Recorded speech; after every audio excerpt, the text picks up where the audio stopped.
It is day 27, and we are continuing in the Oracles to the Nations that we started yesterday. Today we're going to read chapter 49, and in this one chapter we read oracles to a bunch of small nations that are sort of around Judah and Jerusalem.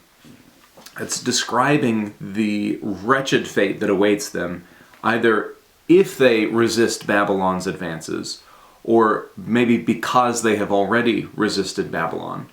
We're going to read about Ammon. Ammon is a small nation that's just to the east of Judah, across the Jordan River.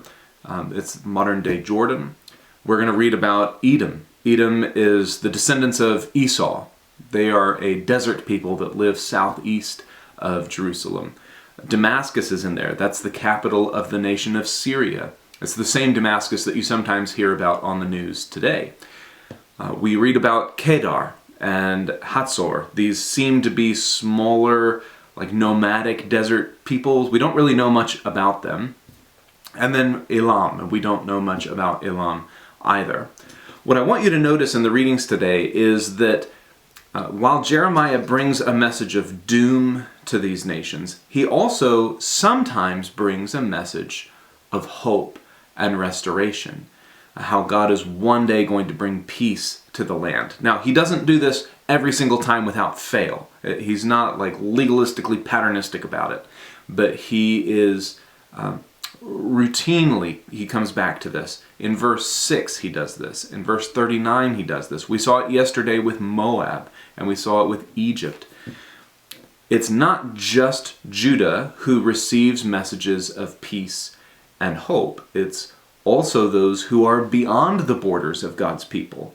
This message of compassion and redemption and restoration is for the other nations too, because God isn't just concerned about this one people group.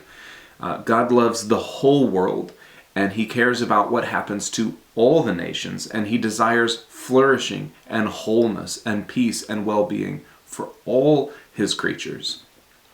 What we find in chapter 49 is a God who is much bigger than just one nation, who is bigger than just Israel. We find a God who is sovereign over all nations, whose power extends beyond the boundaries of his own people, and whose compassion extends beyond the boundaries of his own people. So I'll let you get to it. Chapter 49 today. I'll see you guys tomorrow.